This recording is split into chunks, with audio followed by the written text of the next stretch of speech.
Hello friends, स्वागत है आपका अपने यूट्यूब चैनल वंदना क्लासेस में। तो आज है दिनांक 16 अप्रैल और 16 अप्रैल से संबंधित जितने भी करंट अफेयर क्वेश्चन बने हैं उन सभी क्वेश्चंस को आज हम अपनी इस वीडियो में डिस्कस करेंगे। वीडियो बहुत ही महत्वपूर्ण और शानदार होने वाली है। तो आइए अपनी इस वीडियो को स्टार्ट करते हैं। क्वेश्चन नंबर फर्स्ट है, 16 अप्रैल को कौन सा दिवस मनाया जाता है? तो अभी 16 अप्रैल को दिवस मनाया जाता है विश्व हाथी बचाओ दिवस, जो कि आज है विश्व हाथी बचाओ दिवस। और इसको पहली बार 16 अप्रैल 2012 में इसको स्टार्ट किया गया था। इस बार की इसकी थीम है safe gardening elephant habitats for a sustainable tomorrow. इसकी इस बार की थीम रखी गई है जो कि हाथी बचाओ दिवस है। ऑप्शंस की तरफ अभी देखेंगे तो वर्ल्ड आर्ट डे जो कि विश्व कला दिवस है वो मनाया गया है अभी 15 अप्रैल को अभी इसे सेलिब्रेट किया गया था। विश्व चगास दिवस, तो विश्व चगास दिवस इसे साइलेंट जो कि डिजीज है उसके नाम से भी जाना जाता है। 14 अप्रैल को इसे सेलिब्रेट किया गया था। इसके साथ में ही यह जो कि चगास दिवस है, जो कि ये डिजीज है एक, तो इसे ट्रायोमाइसिन जो कि बैक्टीरिया है, बग है, उसके नाम से भी इसे जाना जाता है। और यह परजीवी से फैलता है संक्रमण के माध्यम से। विश्व बॉयज दिवस, तो इसे 16 अप्रैल को अभी मनाया जाएगा आज के दिन। नेक्स्ट क्वेश्चन है, हाल ही में LIC का नया मुख्य निवेश अधिकारी किसे नियुक्त किया गया है? तो देखिए अभी LIC का मुख्य अधिकारी जो कि अधिकारियों ने नियुक्त किया गया है वो है रत्नाकर पटनायक। और जो कि LIC है वो भारत की एक सरकारी बीमा कंपनी है प्लस निवेश कंपनी भी है LIC। तो LIC की फुल फॉर्म हो जाएगी life insurance corporation of India. और अभी इनके जो कि मुख्य निवेश अधिकारी बने हैं वो हैं रत्नाकर पटनायक। ऑप्शंस की तरफ अभी देखेंगे तो PR मिश्रा का इन्होंने स्थान लिया है। सिद्धांत मोहंती LIC के अंतरिम CEO नियुक्त किए गए थे। और मोहित जोशी जो कि टेक महिंद्रा के CEO नियुक्त किए गए हैं, जो मोहित जोशी। नेक्स्ट क्वेश्चन है, हाल ही में PM मोदी ने कहा रेलवे परियोजना मेथनॉल संयंत्र की शुरुआत की है? तो देखिए अभी PM मोदी जगह जगह पर अपनी उद्घाटन वगैरह करते हैं, तो वो महत्वपूर्ण उद्घाटन या फिर योजनाएं हो सकती हैं, तो ये आपको याद रखनी है। तो अभी इन्होंने 5 तो रेलवे परियोजनाओं का और एक मेथनॉल संयंत्र की शुरुआत की है, और वो की है असम में शुरुआत की है। इसके साथ में इन्होंने अभी यहाँ पर असम में है ब्रह्मपुत्र नदी, और यहाँ पर एक बांध की आधारशिला भी रखी है। असम से आपको एक चीज़ और याद रखनी है कि असम के जो कि मुख्यमंत्री हैं वो हैं हेमंत बिस्वा शर्मा, और यहाँ के राज्यपाल हैं जो कि 31वें राज्यपाल बने हैं अभी गुलाब चंद कटारिया। राजधानी हो जाएगी दिसपुर। और यहाँ पर अभी जो कि राष्ट्रपति द्रौपदी मुर्मू के द्वारा गज उत्सव के साथ साथ में ही बोरोक्सा जो कि ऐप था बुजुर्गों और महिलाओं की सुरक्षा के लिए, तो उसको भी लॉन्च किया गया था असम में। ये चीज़ आपको याद रखनी है। ऑप्शंस की तरफ अभी देखेंगे तो मेघालय पूर्वी राज्यों का ऐसा शहर है जहां पर पहली इलेक्ट्रिक ट्रेन अभी चलाई गई थी। इसका उद्घाटन भी PM मोदी के द्वारा किया गया था। केरल, तो केरल में पर्यटकों के लिए सौर ऊर्जा से संचालित जो कि नाव है उसका उद्घाटन किया गया था, मतलब उसको लॉन्च किया गया था। झारखंड, तो झारखंड में अमित शाह के द्वारा झारखंड में जगह है देवघर, तो यहाँ पर जो कि देश का 5वां सबसे बड़ा नैनो ऊर्जा संयंत्र जो कि नैनो यूरिया संयंत्र केंद्र था, उसका उद्घाटन किया गया है झारखंड में। नेक्स्ट क्वेश्चन है, दुनिया के 100 सबसे प्रभावशाली लोगों में भारत से शामिल होने वाले व्यक्ति कौन है? तो देखिए अभी दुनिया के 100 सबसे प्रभावशाली लोगों की जो लिस्ट जारी की गई है उसमें भारत से 4 लोगों को सूचित किया गया है। MS राजामौली जो कि अभी 95 ऑस्कर पुरस्कार हुआ था, और इसमें इनकी जो मूवी थी RRR उसके जो कि सॉन्ग था नाटू नाटू, उसको मूल गीत का प्राइज मिला था। इसके साथ में ग्लोबल अवार्ड भी उनको मिला था नाटू नाटू सॉन्ग को। शाहरुख खान है, सलमान रुश्दी लेखक हैं जो कि भारत और ब्रिटेन मूल के नागरिक हैं, और इन्होंने अभी विक्ट्री सिटी इनकी किताब थी उसका भी विमोचन किया था।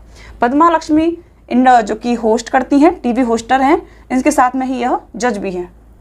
और रिसेंटली ये बताऊं तो ये UNDP की सद्भावना दूत भी अभी चुनी गई थी पद्मा लक्ष्मी, तो इसलिए इसका राइट आंसर हो जाएगा उपर्युक्त सभी। एक चीज़ और है कि चूंकि शाहरुख खान है वह टाइम 100 रीडर पोल में सबसे टॉप पर रहे थे, और उन्होंने किसको पीछे छोड़ा था, जैसे कि ब्राजील के राष्ट्रपति हैं लूला डे सिल्वा, और मेटा फेसबुक के CEO हैं मार्क जकरबर्ग, उसके साथ में सेरेना विलियम्स हैं, लियोनेल मेसी, तो उन सभी को पीछे छोड़ते हुए शाहरुख खान टॉप पर रहे थे। नेक्स्ट क्वेश्चन है, के चंद्रशेखर के द्वारा 14 अप्रैल को अंबेडकर की 125 फीट ऊंची प्रतिमा का अनावरण कहाँ किया गया है? तो देखिए के चंद्रशेखर मुख्यमंत्री हैं तेलंगाना के, और अभी इन्होंने अंबेडकर की 125 फीट ऊंची जो प्रतिमा बनाई है वो बनाई है हैदराबाद में। 132वीं जयंती थी इनकी, 14 अप्रैल को सेलिब्रेट की गई थी।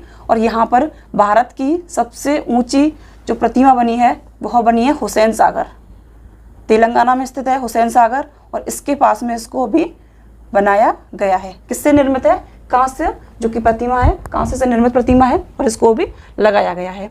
ऑप्शंस की तरफ अभी देखेंगे तो लातूर महाराष्ट्र में 70 फीट ऊंची प्रतिमा लगाई गई है BR अम्बेडकर की, जिसका कि नाम रखा गया है स्टैच्यू ऑफ नॉलेज, ज्ञान की प्रतिमा।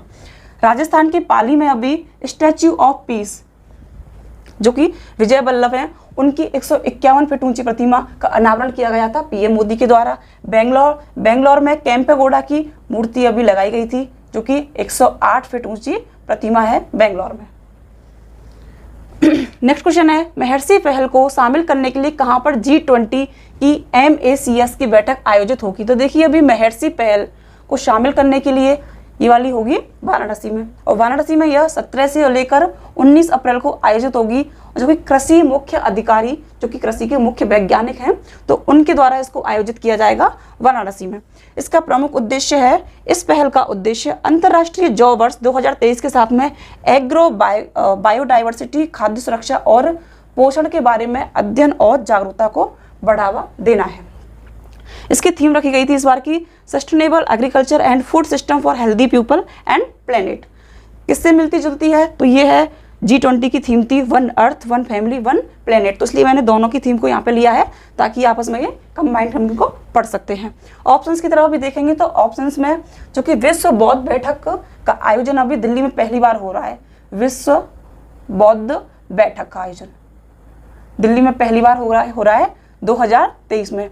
और इसको पहली बार कब आयोजित किया गया था? तो इसे आयोजित किया गया था 1998 में जापान के क्योटो शहर में, जापान के क्योटो शहर में। और इसकी थीम क्या है? थीम है इसकी इस बार की कि जो कि समकालीन चुनौतियां हैं उसको दर्शन शास्त्र के माध्यम से समाप्त करना है। तो इस बार की थीम है जो कि विश्व बौद्ध बैठक की। लखनऊ है तो लखनऊ में G20 की साइबर क्राइम की बैठक यहाँ पर आयोजित की गई थी। और मध्य प्रदेश, तो मध्य प्रदेश के भोपाल में G20 की थिंक 20 की बैठक यहाँ पर आयोजित की गई थी। और मध्य प्रदेश के ही खजुराहो में खजुराहो सांस्कृतिक महोत्सव की बैठक आयोजित की गई थी G20 की। नेक्स्ट क्वेश्चन है, वर्ल्ड ऑफ स्टैटिस्टिक्स की सर्वाधिक आपराधिक देशों की रैंकिंग में भारत की रैंकिंग कौन सी है? तो देखिए अभी आपराधिक देशों की जो कि लिस्ट जारी की गई है उसमें भारत की रैंक रही है 77। टोटल 135 देश थे, और जो कि सबसे कम यहाँ पे अपराध होते हैं वह देश कौन सा है? तो वह है जापान। सबसे फर्स्ट में कौन सा देश है जहाँ पर अपराध होते हैं? वो है वेनेजुएला। सेकंड नंबर पर रहा है Papua New Guinea, Papua New Guinea. Second third number पर रहा है अफगानिस्तान, एंड फोर्थ पर रहा है साउथ अफ्रीका। तो ये देश शामिल थे, और 135 देशों में से भारत की रैंक रही है 77। तो देखो आपराधिक देश हैं तो आपराधिक प्रवृत्ति कौन कौन सी हो गई? जैसे कि भ्रष्टाचार हो गया, भ्रष्टाचार के साथ में हत्या हो गई, अपहरण हो गया, या फिर लूट वगैरह हो गए, और या फिर मादक पदार्थों की जो तस्करी होती है वो सारी चीजें ही आपराधिक जो कि प्रवृत्ति है उनमें शामिल है। नेक्स्ट क्वेश्चन है, हाल ही में हिंद प्रशांत क्षेत्र में किन देशों के बीच में बालिका ताना संयुक्त सैन्य अभ्यास प्रारंभ हुआ है? तो देखिए हिंद प्रशांत क्षेत्र में जो कि बालिका ताना संयुक्त सैन्य अभ्यास है वो दो देशों के बीच में स्टार्ट हुआ है, अमेरिका और फिलीपींस। इसका मीन्स क्या है कि कंधे से कंधे मिलाकर आगे बढ़ना या फिर चलना। तो अभी यहाँ पर आयोजित किया गया है, 17,000 सैनिक यहाँ पर पार्टिसिपेट करेंगे, और यह अपनी तरह का पहला संयुक्त सैन्य अभ्यास है जहाँ पर भी इतने सारे सैनिक पार्टिसिपेट कर रहे हैं। इसी के साथ में 1991 में इसकी शुरुआत हुई थी। ऑप्शंस की तरफ भी देखेंगे तो भारत और अमेरिका के बीच में वज्र प्रहार और जो कि टाइगर ट्रम्प है वह दोनों ही संयुक्त सैन्य अभ्यास आयोजित होते हैं। भारत और चीन के बीच में हैंड इन हैंड वॉर होता है, जैसा कि देखा होगा गलवान घाटी में भारत और सैनिकों की जो झड़प होती है वो हैंड इन हैंड होती है। भारत और श्रीलंका के बीच में, इन दोनों के बीच में ही जो कि श्रीलैंक्स जो कि है वह आयोजित होता है। नेक्स्ट है, रोगाली बिहू फेस्टिवल किस राज्य में मनाया गया है? तो देखिए अगर प्रश्न में पूछा जाता है, पेपर में पूछा जाता है कि रोगाली बिहू, भोगाली बिहू, बिहू नृत्य, बिहू लोक पर्व या बिहू जो कि नृत्य है, वो सारे ही त्योहार आयोजित होते हैं असम में, जैसा कि मैंने अभी बताया था। तो यहाँ पे प्रधानमंत्री मोदी अभी गए हुए थे ऑप्शन ऑफ क्वेश्चन में बताया था उससे पहले, तो पहली बार 1100 जो कि 1100 यहाँ पर नर्तक थे, उन्होंने एक साथ डांस किया था। ऑप्शंस की तरफ अभी देखेंगे तो बिहार में सबसे जो महत्वपूर्ण फेस्टिवल है वो है छठ पर्व, और यहाँ पर जो कि डूबते हुए सूर्य की पूजा की जाती है। उड़ीसा, तो उड़ीसा में जगन्नाथ जो कि यात्रा है, जगन्नाथपुरी यात्रा सबसे महत्वपूर्ण त्यौहार है उड़ीसा का। और यहाँ पर एक चीज़ और हुई थी कि कलिंग महोत्सव का आयोजन भी अभी किया गया था उड़ीसा में। केरल, तो केरल में सबसे इम्पोर्टेंट जो त्यौहार हो जाएगा वो है ओणम। नेक्स्ट क्वेश्चन है कॉन्स्टिट्यूशन संबंधित है, संविधान के 52वें संशोधन 1985 द्वारा जोड़ी गई किस अनुसूची में दल बदल से संबंधित प्रावधान है। तो देखिए दल बदल संबंधित सीधे ही प्रश्न पूछ लिया जाता है कि दल बदल संबंधित कौन सी अनुसूची में प्रावधान किया गया है। तो ये है अनुसूची 10 में। जिस प्रकार से कोई विधायक होता है, सांसद होता है, एक सदन को मतलब एक पार्टी को छोड़कर दूसरी पार्टी में अगर जाना चाहता है तो उससे संबंधित प्रावधान है दल बदल में। ऑप्शन की तरफ अभी देखेंगे तो अनुसूची 8 भाग 17, और इसमें क्या है, इसमें दी गई है भाषा, 22 भाषाएं इसमें बताई गई हैं अनुसूची 8 में। अनुसूची 3, तो इसमें जो मुख्य पदाधिकारी होते हैं उनके पद ग्रहण से संबंधित यहाँ पर उनको शपथ दिलाई जाती है अनुसूची 30 में। अनुसूची 7, तो अनुसूची 7 में केंद्र और राज्यों की जो शक्तियाँ हैं उनके बारे में बताया गया है कि यहाँ पर केंद्र और राज्यों की शक्तियों के बंटवारे के बारे में बताया गया है अनुसूची 7 में। नेक्स्ट है डॉक्टर भीमराव अंबेडकर ने संविधान का हृदय और आत्मा किसे कहा था। देखिए डॉक्टर भीमराव अंबेडकर 14 अप्रैल को इनकी जयंती मनाई जाती है। भारत के पहले कानून मंत्री थे डॉक्टर भीमराव अंबेडकर। इन्हीं के द्वारा संविधान को लिखा गया है और इन्होंने संवैधानिक उपचारों का अधिकार आर्टिकल 32 में संविधान का हृदय और आत्मा इसे कहा है, आर्टिकल 32, क्योंकि इसमें 5 प्रकार की रिट बताई गई हैं। ऑप्शंस की तरफ भी देखेंगे तो समानता का अधिकार 14 से 18 तक जो अनुच्छेद हैं समानता के अधिकार में है। शोषण के विरुद्ध अधिकार 21 to 24 तक शोषण के विरुद्ध अधिकार, इसमें ये सारे अनुच्छेद हैं। धर्म की स्वतंत्रता का अधिकार और आर्टिकल 25 से 28 तक ये सारे इसमें अनुच्छेद दिए गए हैं। नेक्स्ट है महाभियोग की प्रक्रिया का उल्लेख किस अनुच्छेद में वर्णित है। तो देखिए महाभियोग किसी भारत के उच्च अधिकारी, मतलब या तो राष्ट्रपति या फिर सर्वोच्च न्यायालय के जो कि न्यायाधीश वगैरह होते हैं उनके लिए प्रयोग किया जाता है महाभियोग का, और इसका जो कि उल्लेख है वह है अनुच्छेद 61 में। और इस जो कि महाभियोग है उससे संसद के दोनों सदन ही इस पर लागू होते हैं कि अगर राष्ट्रपति ने संविधान का उल्लंघन किया है तो उसको महाभियोग के पद से महाभियोग की प्रक्रिया के द्वारा उसे पद से हटाया जा सकता है। तो ये है अनुच्छेद 61 में।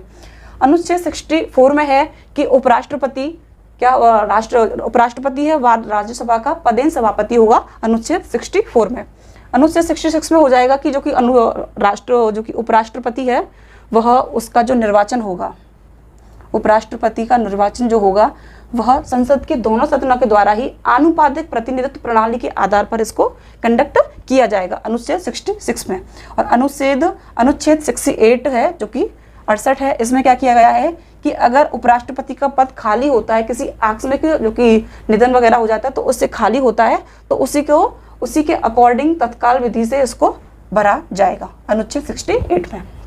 और इस टाइम पे भारत के उपराष्ट्रपति हैं तो वो है जगदीप धनखड़। इसी प्रकार आज के प्रश्नों की श्रृंखला को यहीं पर समाप्त करते हैं। वीडियो अच्छी लगी हो, हेल्पफुल लगी हो तो उसको लाइक करें, शेयर करें एंड सब्सक्राइब करें।